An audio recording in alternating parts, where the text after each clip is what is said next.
So just a very brief introduction to what amyloidosis is. It's a disorder of protein folding in which a variety of predominantly blood proteins are able to adopt an abnormal conformation or to aggregate in a highly ordered fashion to form so-called amyloid fibrils, which take on new biophysical properties. For example, the ability to bind Congo red and give this apple-green birefringence in biopsies that you are aware of.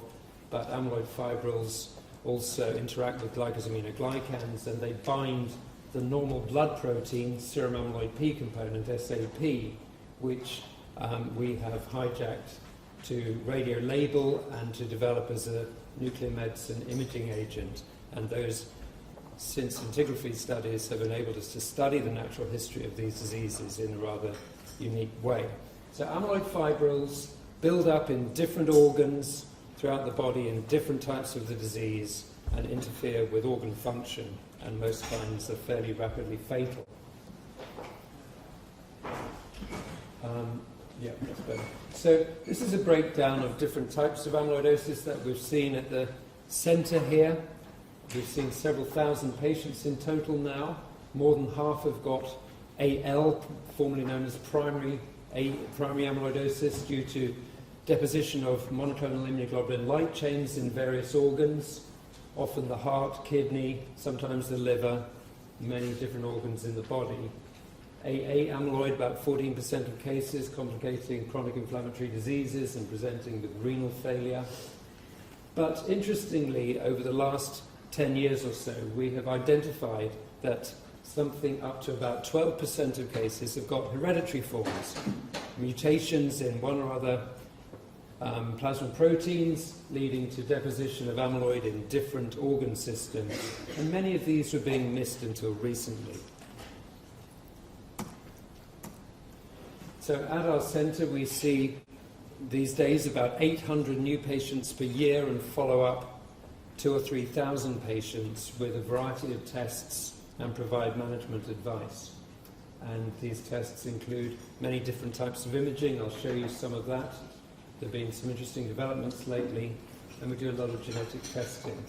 This SAP scintigraphy is a rather essential tool. We're the only place doing it in the world, and it enables us to diagnose the disease, look at the organs that are affected, quantify it, and follow it up. There's no specific treatments for any particular type of amyloid, but there are a number of interesting drugs in clinical development, including RNA inhibitors that switch off gene transcription in the liver for types of hereditary amyloid, already in clinical trial. And I'm going to focus obviously on roles for liver transplantation today, which is mainly applicable to hereditary types. Here's a few SAP scans showing different organ uploads, liver, spleen, bones in a patient with AL, spleen, adrenals and kidneys, and a variety of other distributions. This patient had very major liver involvement, a very enlarged liver with AL amyloidosis, but actually her liver function tests were completely normal. This only became problematic when she underwent chemotherapy for her underlying myeloma and developed liver failure and died.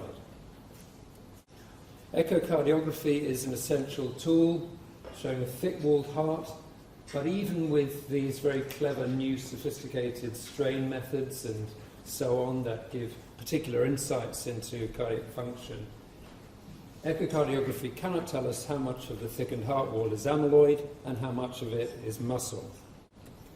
We're working with James Moon at the Heart Hospital in UCL, who has developed a very interesting technique using gadolinium infusions, whereby one can see at equilibrium, calculate and do an estimate of how much of the heart wall is in fact amyloid and how, in the interstitium, and how much is muscle. So it is equilibrium contrast MRI is a new technique that we're developing here, which is of particular value in cardiac amyloid. Now this is an interesting new technique. This is a very old tracer. DPD is a bone scan tracer, developed 40 years ago, seldom used anymore. Other diphosphonate tracers are used. But for some reason, this tracer localizes to transthyretin type amyloid in the heart. normal bone scan in patients with increasing amounts of transthyretin amyloid in the heart.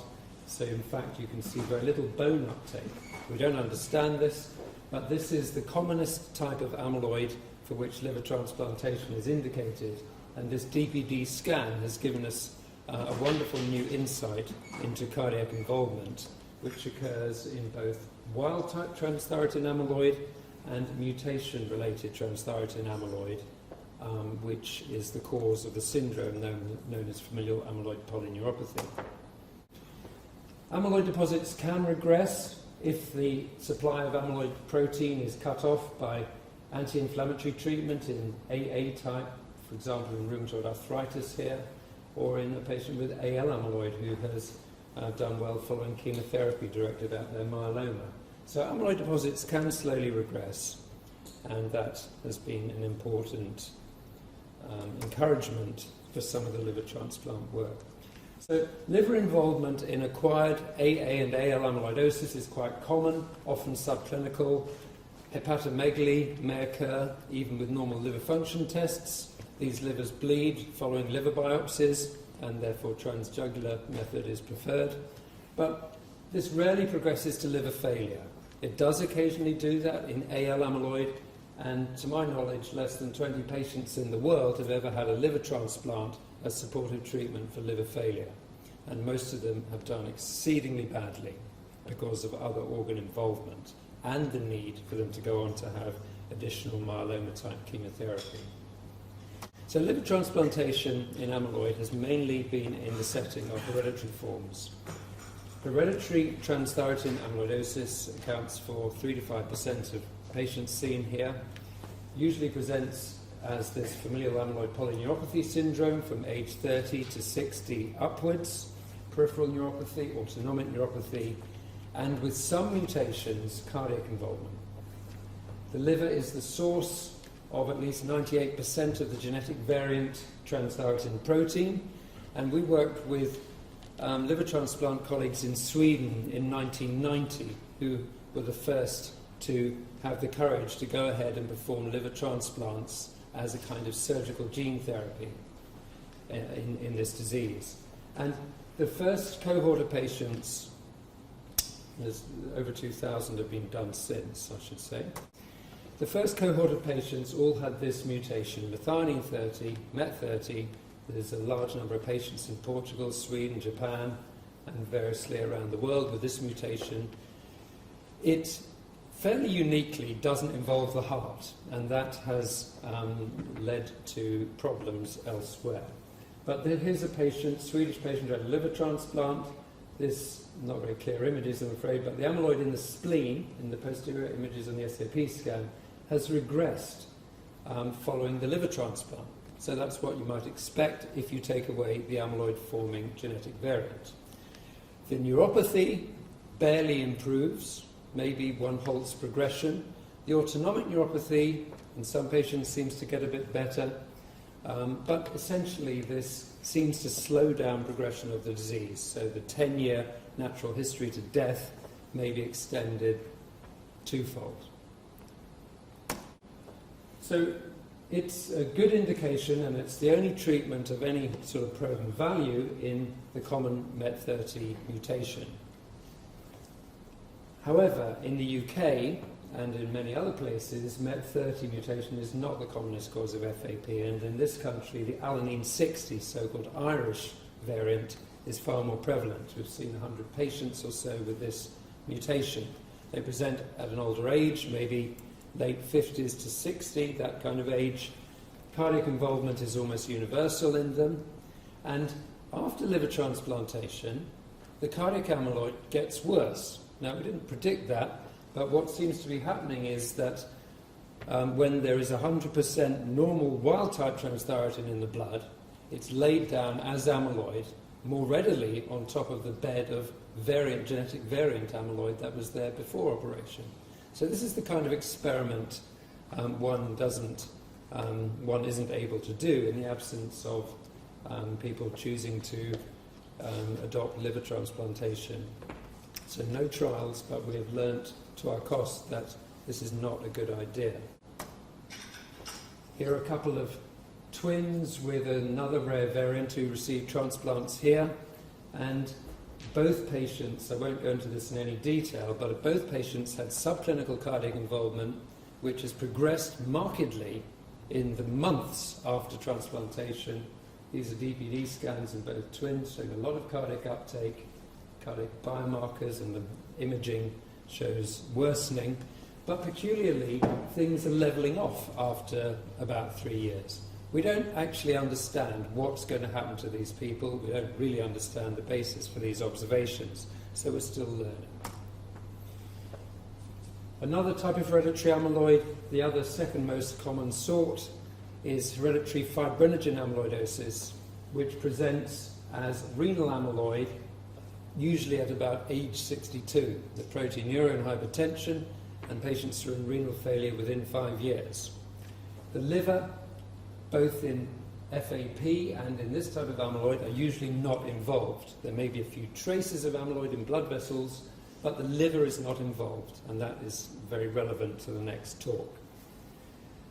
These patients have kidney transplants, but the amyloid recurs in the kidney transplant, not in 62 years, but in 7 years, and they develop renal failure. A few patients have had combined liver and kidney transplants to prevent the recurrence of renal amyloid. This works, but so far at a cost of 30% mortality, and we think the role for combined liver and kidney transplant here should be restricted to patients who present at a much younger age, because the benefit of the liver transplantation will only be seen 7 years or more down the line. So that's a bit of a difficult one. There's a kidney involvement in this particular type of amyloid. And then just finally, there's another type of hereditary amyloid we see. Clinically, it behaves very much like the fibrinogen type, presenting with renal disease. Some patients do have liver involvement, and a few patients have had liver transplants for failing liver function here, and that turns out to reduce the production of the genetic variant by about 50%. Didn't know where ApoA1 is being produced, do a liver transplant, and you learn the answer. And 50% reduction of the genetic variant seems to be sufficient to alter the natural history of the disease. These patients do wonderfully. They don't get amyloid in a few years. We have had patients who've survived for 25 years following organ transplants. And here's a patient who had a liver transplant. The big liver's gone, but the amyloid in the spleen has slowly regressed. So this 50% reduction in the genetic variant ApoA1 has modulated the course of the disease.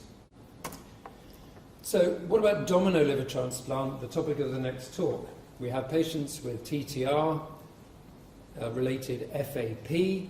Their livers are taken out. They're normal, healthy livers, just tiny traces of amyloid. They're producing a genetically variant TTR protein, which gives them clinical disease after 30 to 60 years. Seems a reasonable thing to do, to use those livers in some selected patients, with the hope that the domino recipient won't develop amyloidosis for another 30 to 60 years. As you've already learned, things don't necessarily go to plan.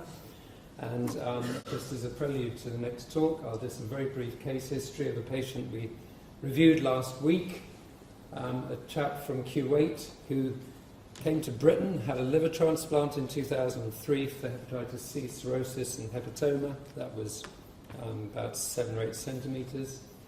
He had a domino liver transplant from a patient with FAP at King's. Turns out that this is a very rare mutation that nobody's really studied. It wasn't the MET30 mutation that most of these have been done with, it was valine 71.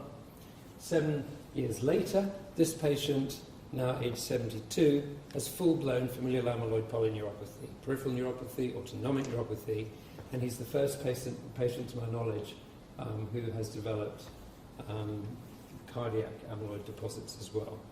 So he's had 5 or 6 good years, but these are issues that we will have to face up to in the future. Thanks very much.